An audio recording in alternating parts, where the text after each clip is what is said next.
Hey everybody, it's Chief Jennings. How we all doing today? Um, Staying on the topic of some sea stories. Now, one of the nice things about being on ships is there's never a dull moment.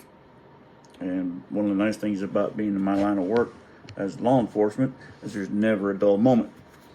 Um, a lot of things happen. Sometimes things happen. It almost seems like the exact same thing, but just date, time, and names change. That's about it. The narrative, unfortunately, it stays pretty much the same. There are some quirks here and there. You have a little fine tuning that makes it fun.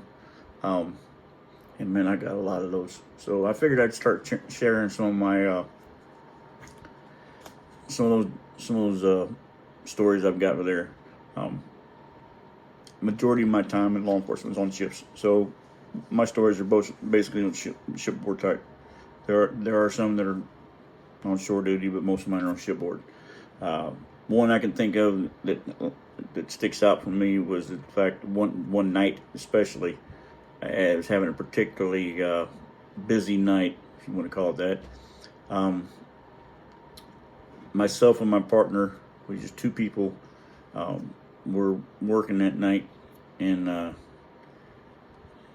he was up till about, let's see, he was up. My partner was stayed up till about midnight, then crashed. I went down early. I went to bed about 10 o'clock, and said I was going to get up at 5 or so.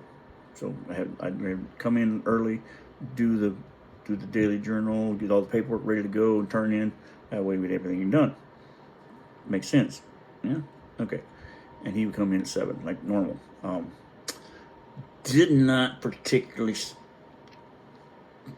didn't quite work out that way. Let's just put it that way.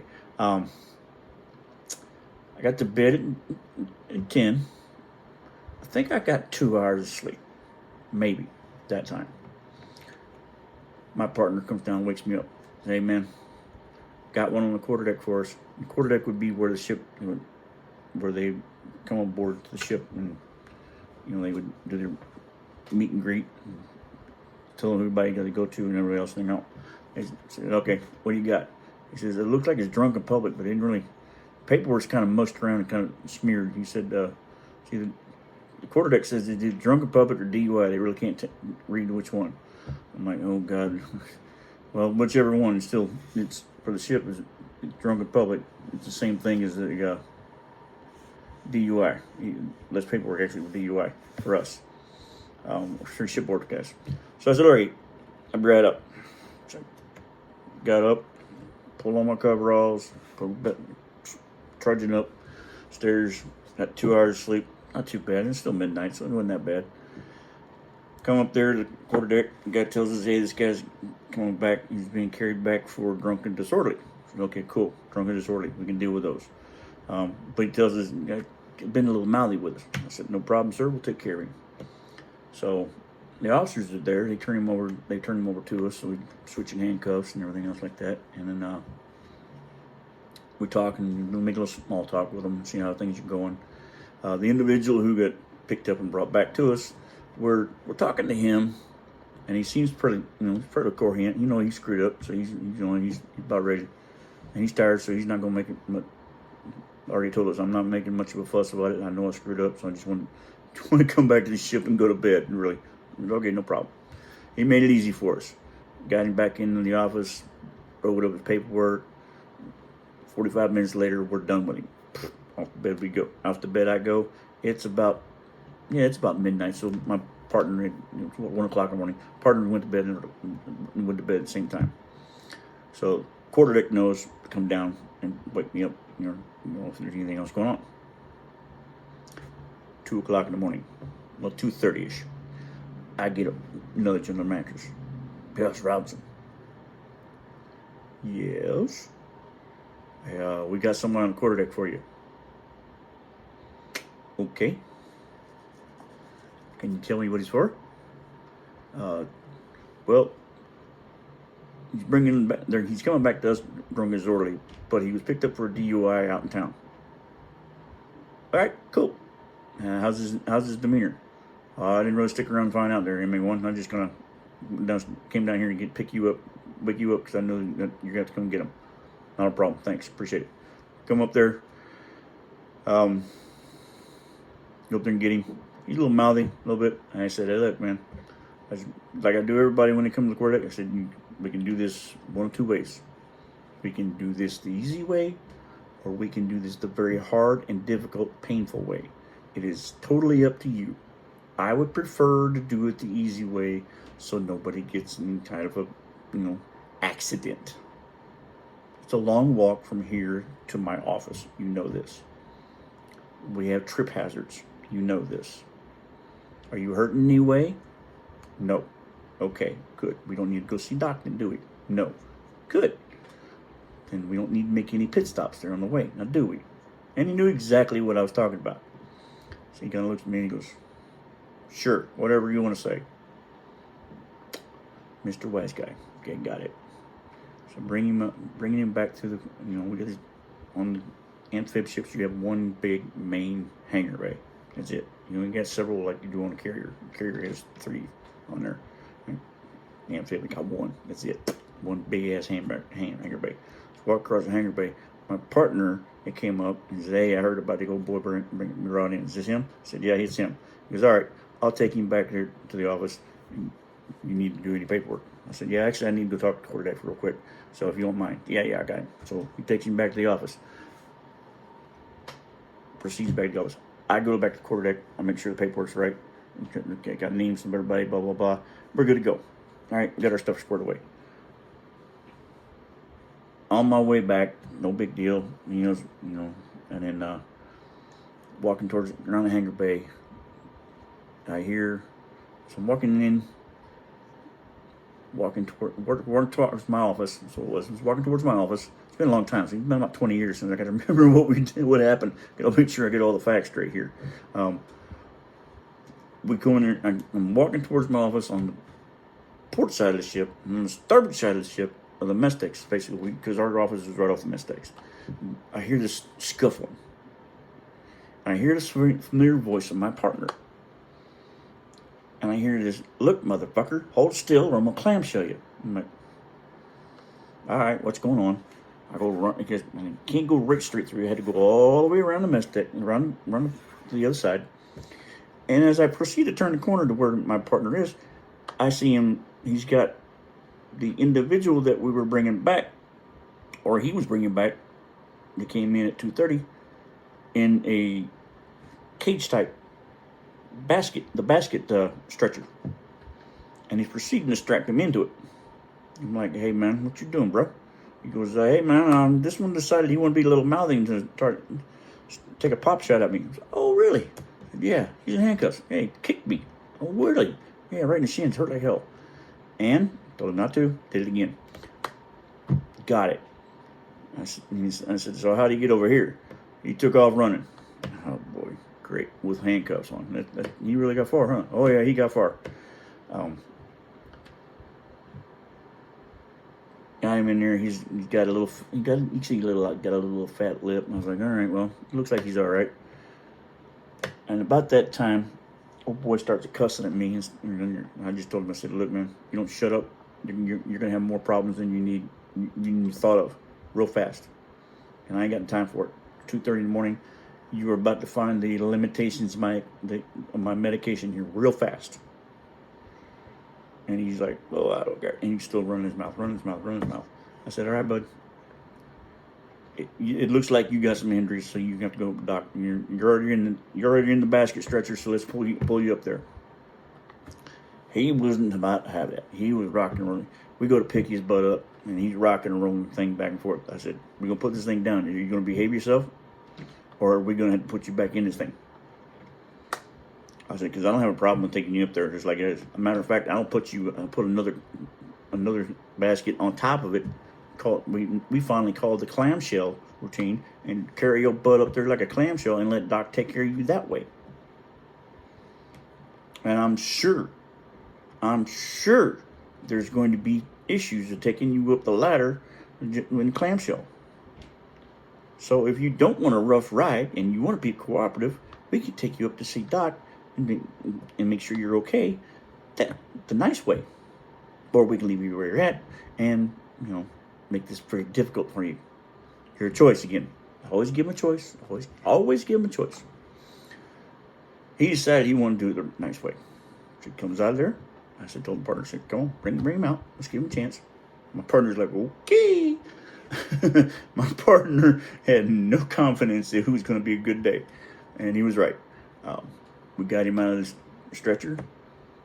We're putting the stretcher back up on the bulkhead because, you know, everywhere you ship, you find different things. It's up on the bulkhead. So he puts it back up on the bulkhead.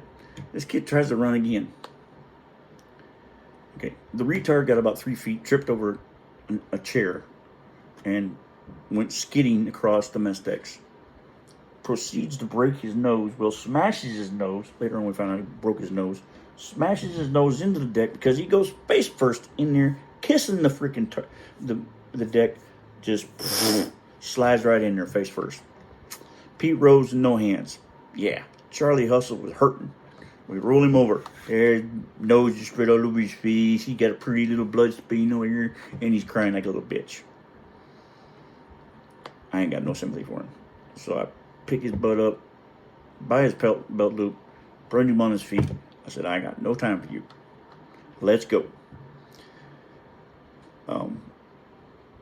Then we just proceeded to make life a little more difficult for him. Bring him up there, and we wake up the doc. Anytime you wake up the doc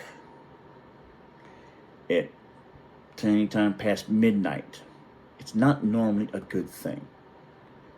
Really not a good thing. It would be probably more colorful entertainment. It'd be like trying to play with the angel of death. You know, it's like playing with the Grim Reaper. It's something you don't want to do.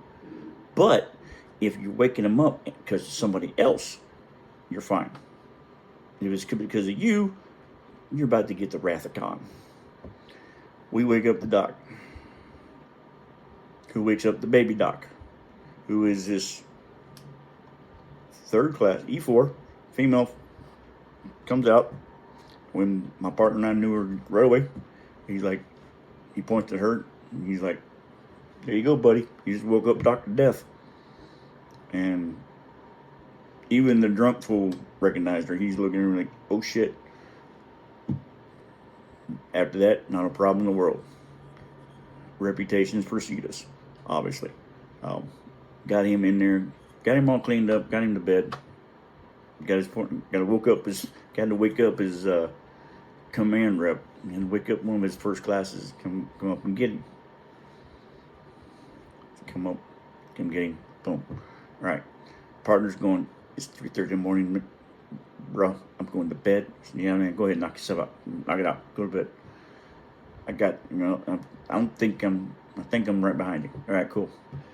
So I start to walk out. It's about 4 o'clock in the morning. Start to walk out. I know I can't sleep, so I'm starting to walk out, go get a cup of coffee. And I hear this, Patricia Robinson. Oh, fuck me. Yes. We have another one on the quarterdeck. All right. It's a hat trick. Hockey, they have a hat trick. Master Arm, for cops, we call it 3 strikes, you're out. I'm just, at that time, I'm just done. I'm done. I got a little 2 hours sleep. I'm running on coffee and no nicotine. At the time I was smoking. Haven't quit yet. I was like, I need a cigarette. I need some more nicotine, or I need some more caffeine. And you got another one on the quarterdeck? Yep, got another one on the quarterdeck. Son of a bitch, I just let this one go. All right, fine, let's go get him. Thankfully, this one was just as cooperative as a baby's a cradle. However, still, you got to do paperwork on him. Sit him down, talk to him, blah, blah, blah.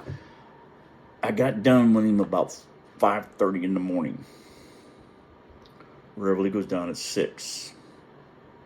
Guess who's not getting any sleep? As I lock up the office at 5:45 in the morning, I'm going down to my bunk, and I just, it's one of them days where you just, nothing's going to go right. And I pull out my uniform for the day, hang it up, go shower, shave, get back in uniform, clean pressed uniform, brand new, damn near brand new one, walk back up to the office. My master chief's at the office. He goes, how's he going? I said, not bad, Master Chief. Have a long day? Oh no, just a little bit.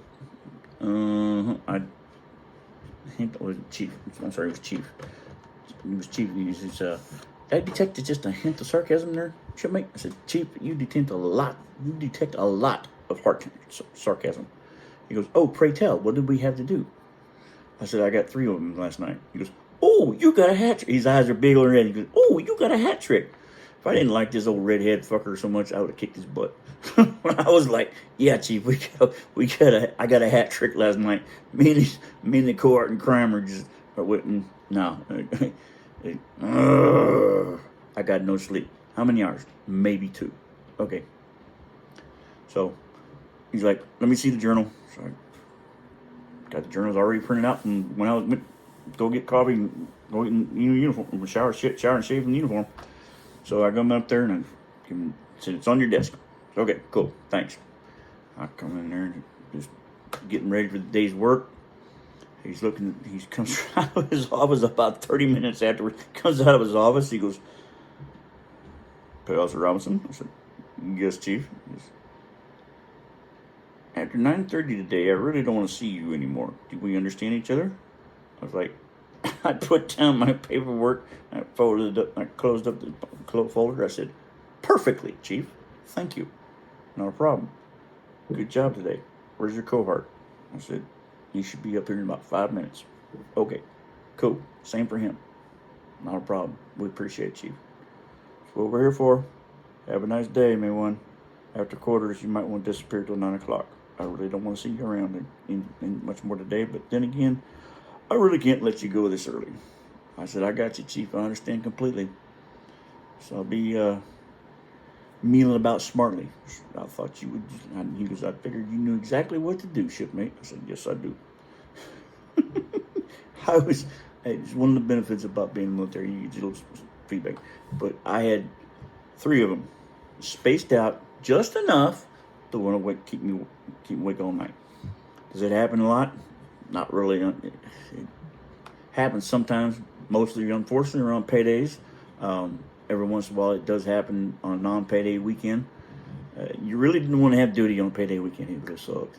And that was one of the things that was during the payday, was landed during the week. We figured, my partner and I were like, easy. No. We got thumped. We got a hat trick. So that was one of the longest